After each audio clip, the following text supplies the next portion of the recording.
Hey Keepers, what do you say? Well, this is the Keeper coming at you from the man cave. And today we have a nostalgic video. That's right. Kick back and relax and let's go right to the early 80s. Now, you guys remember when MTV first debuted and came on the air? How many of you people remember that? Well, let's watch. Here it is. A few seconds away from switching to the redundant sense sequencer. T minus 27 seconds. We have gone for redundant set sequencer start. T minus 20 seconds and counting. T minus 15, 14, 13. T minus 10, 9, 8, 7, 6, 5, 4. We've gone for main engine start. We have main engine start.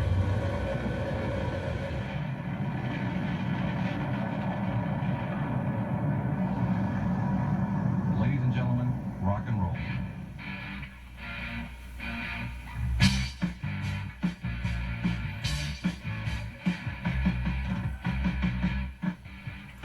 How many of you are moving your head back and forth like you always did when that came on? And back then, they didn't have stereo TV, so you had to hook up your stereo. And what you did is, like, on your receiver, you would dial up to the frequency where MTV was simulcast. So you would go up to that radio station. So you'd have your stereo set up by your TV. And back then, we had really killer stereos. Like, I had one of those big Pioneer receivers. I think it was a 200-watt stereo. And it was actually, you could use that receiver as a power amp. That's how powerful it was. And I had JBL speakers hooked up with this. And so you guys remember that. Coffee. And let's have a little quiz. Okay, who can tell me the very first band that appeared on MTV? The very first band and the very first song. Okay, who knows? Ready? Na na na na na na na na na na na na na na na na. Okay, you guys remember? Don't? What? I see you. You think you know that, but you don't. Let's find out the real band.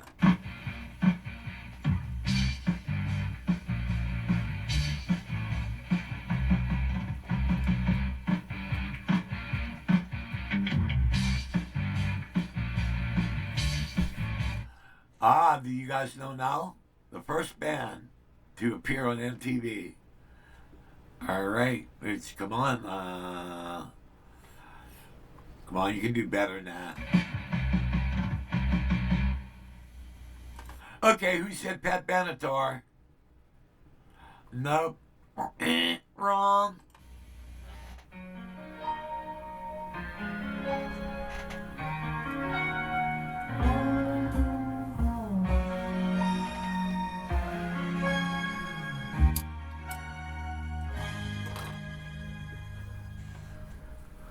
I heard you on the wireless back in 52.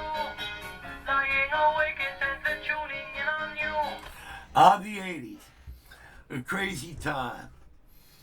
And it was a cool time for keyboard players. That's because during my time, all we had was organ and piano and maybe a string machine and a synthesizer. And then they started coming out with polysynths, and it was pretty awesome. Young, it didn't stop you coming through. They took the credit for your second. But also during that time was like the 80s were kind of turbulent for me. They were good and bad, all right? And I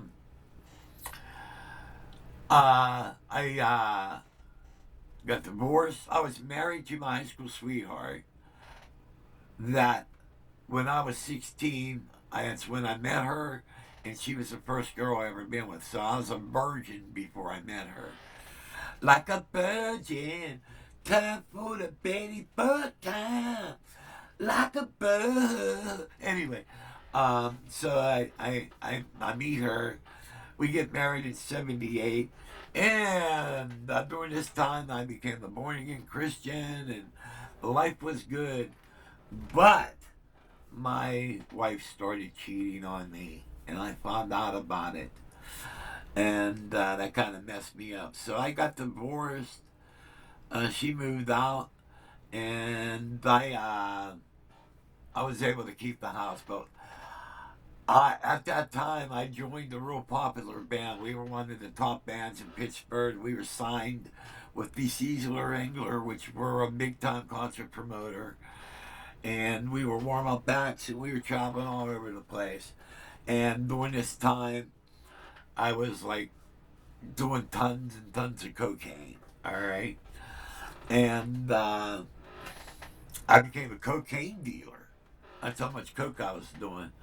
I actually I would get a pound, and but one day I was coming back from picking up that pound of cocaine. I would do every time I would go to pick up my coke, I would borrow a girlfriend's car, and I had many girlfriends. So every time I would go to the pickup point, I always used a different car. But on the way home, God spoke to me, and like in an inner voice in your mind, and the voice went, "Can you imagine what would happen to you if you got caught with this coke?" We're talking about a pound of coke, and it's almost pure. It came directly from Florida. It might have been whacked once. That's how good it was. All right, and I'm like starting to freak out because when you're on coke, you get like really paranoid. And so I'm driving down the turnpike, and I'm in a Subaru Brat. That's what this girl had. And so I pull off the road, and I'm like trying to calm down a little bit. And so I re-hit the coke, all right?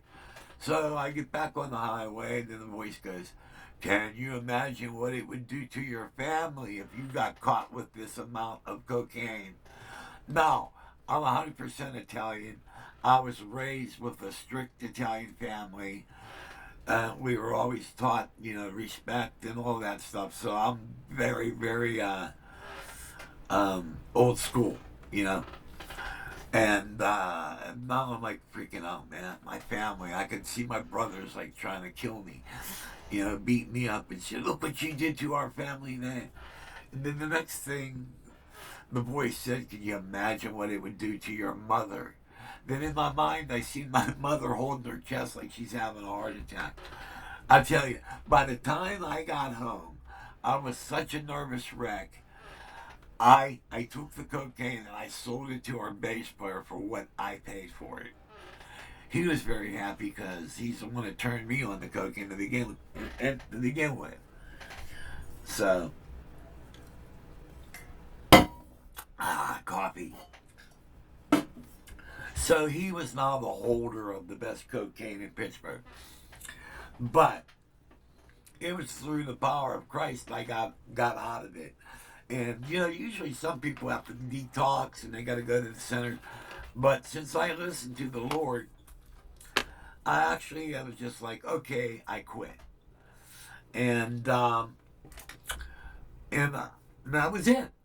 I didn't have no side effects or nothing. It was like I never did it. But during this time, remember all the girlfriends I had? Since I wasn't a cocaine dealer, they started hanging around the bass player. I lost all my girls to our bass player. Because he had the coke. So that just shows you how shallow people were back then. But during this time, I was doing really good music-wise.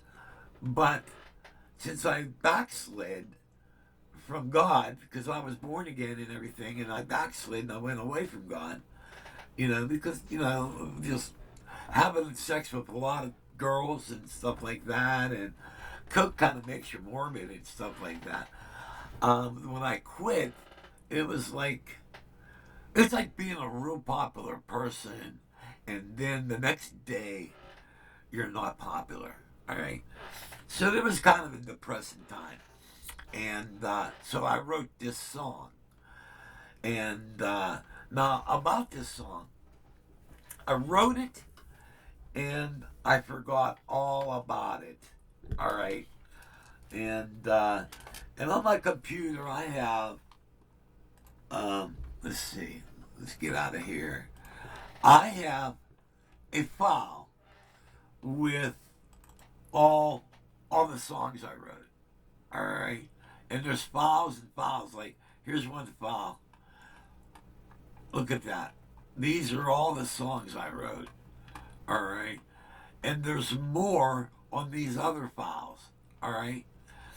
And, but that song is not listed in here. Okay. And, so, but I had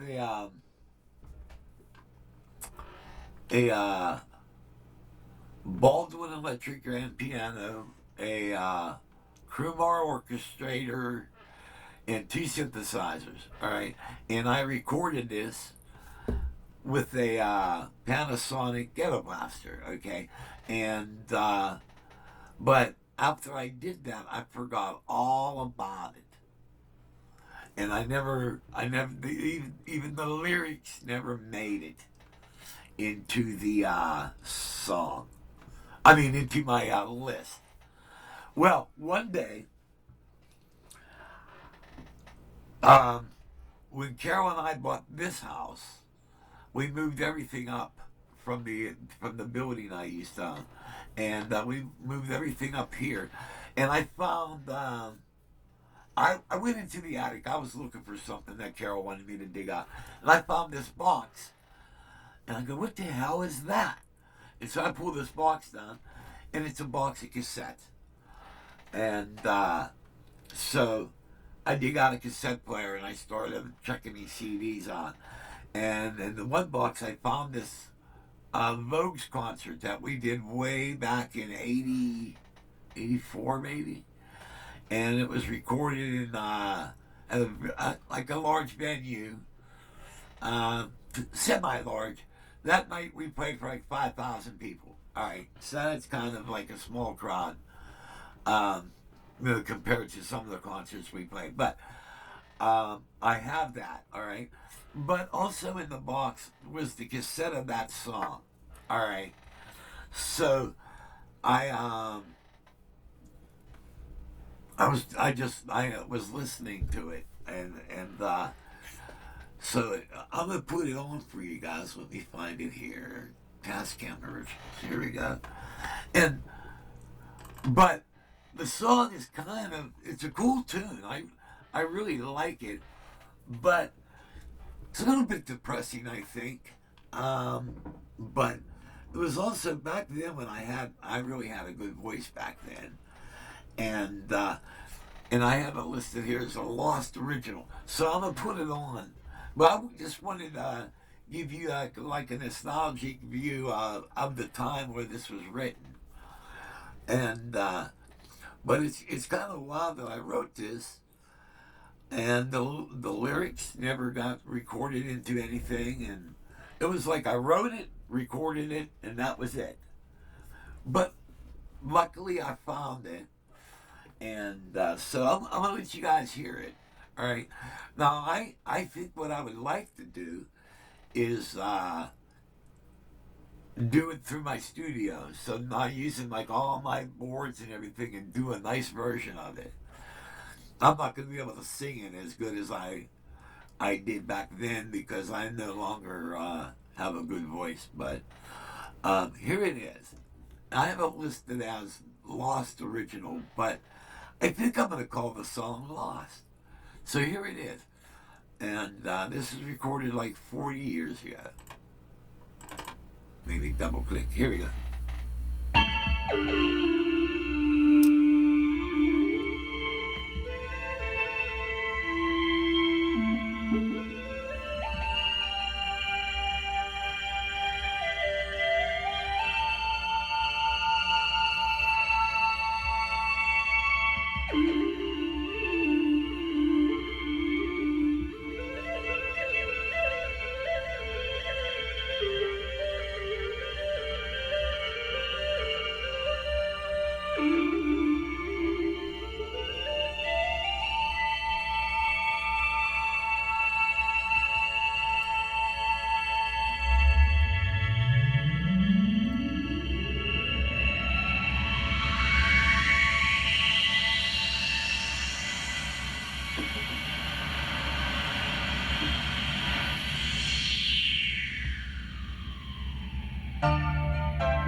Day by day, time goes by so slowly. Day by day, I count the hours away. Since you're gone, my life is lost its meaning. All my dreams seem to fade away. We had something I thought was so special. We had a life I thought all we shared. And now life is a shattered illusion. And now there's nothing left to bear.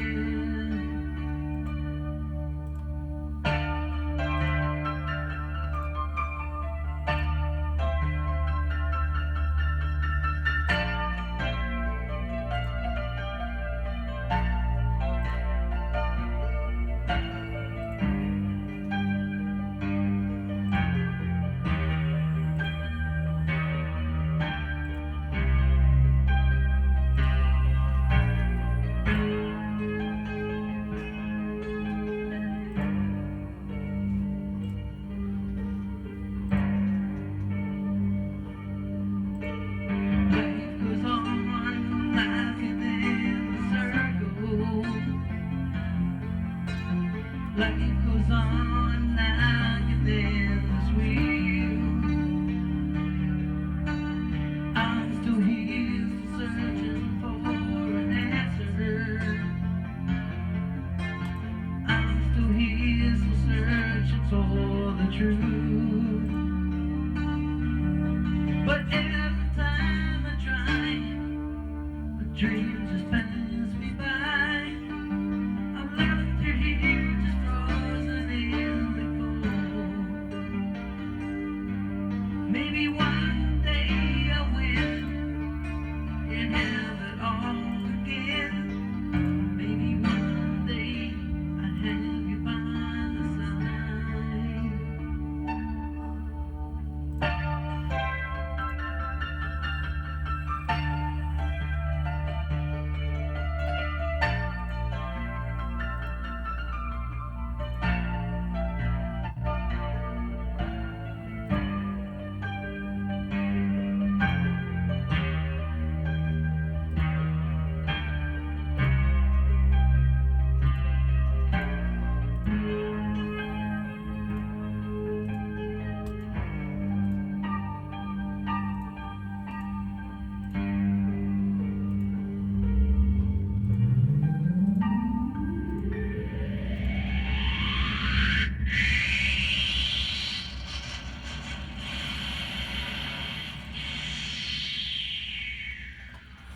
So what do you guys think? You think it's a cool tune? You know, there's so much more I can do with it. But, like, the first thing I got to do is I'm going to have to sit down with a legal pad and write the lyrics down. And most likely, I would probably bet that song is in D minor. And just for the hell of it,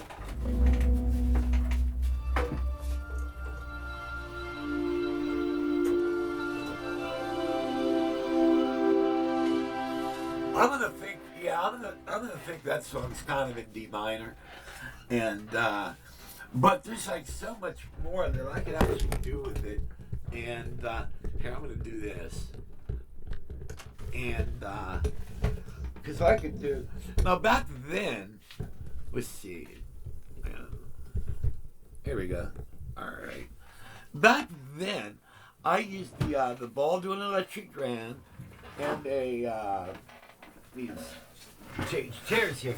I used the Baldwin Electric Grand, Crewmar Orchestrator, a Moog Prodigy, and a Sequential Circuit Pro 1. All right, that's what I used in that recording. You know, and I used to just go out in that back room in my parents' house, and like at least once a week, I would just woodshed, you know, and just run scales, and just do all type of crazy things. But I would write. And kind of, now, what's kind of leading me into this song is that one of our subscribers here, along with a lot of you guys, have been asking me for original material. And I have tons of it. And I'm preparing a music package for this guy. And hi, Jeff. And I filled up 6 CDs. And there's still more original material. But I'm stopping at 6. And then I got a lot of new stuff that's written, but it's not recorded yet. Plus some old stuff that I wrote that's not recorded.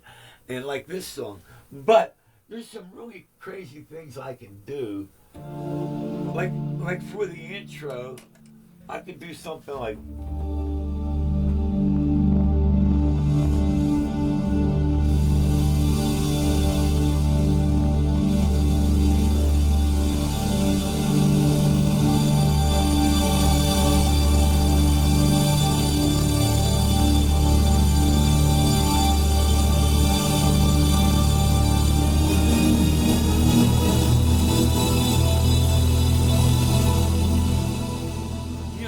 And I could, do like some really crazy things.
Run stuff like that and have some more synthesizer on top.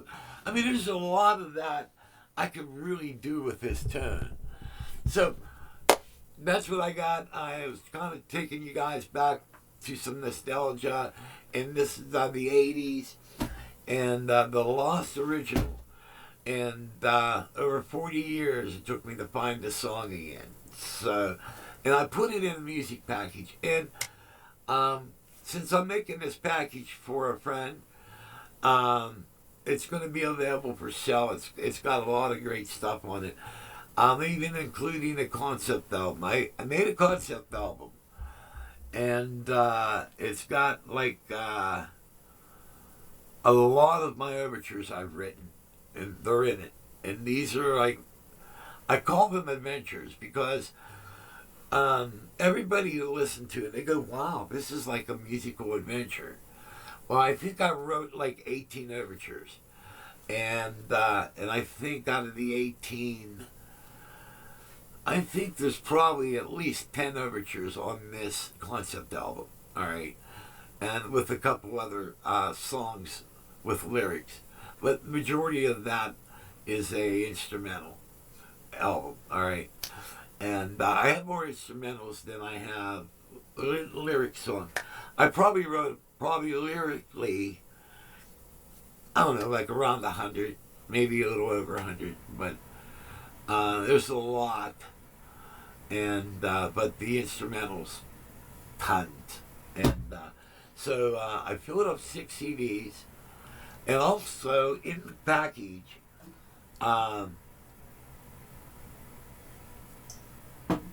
as a bonus, I'm tossing in 2 CDs of cover tunes that I did. So I would take a song and put my own spin on it. And I always try to arrange things around my voice, because I have a certain range, and I try to fit things and make the arrangement where I could pull the song off and have a cool spin on it. And that. So anyway, there's going to be 2 CDs of all my cover tunes. All right. Then I'm going to toss in. Remember in that box I found that Lost Vogues concert, and I'm going to give you all a copy of that. So the music package is almost ready. There'll be a video on that and a bunch of other stuff. And but I thought this would be an interesting video on this Lost song. I really would like you guys comment. I need your comments. What you think of the song?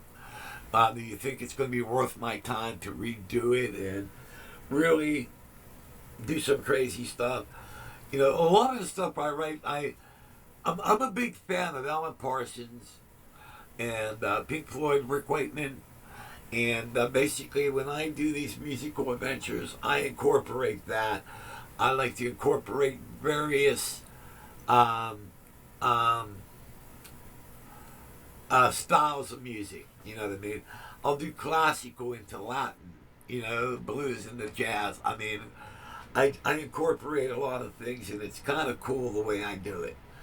So, and also in these recordings you'll hear it. And then I'm going to give you all previews from time to time. Plus, I've been making a lot of videos, all right, on tech things and this and that.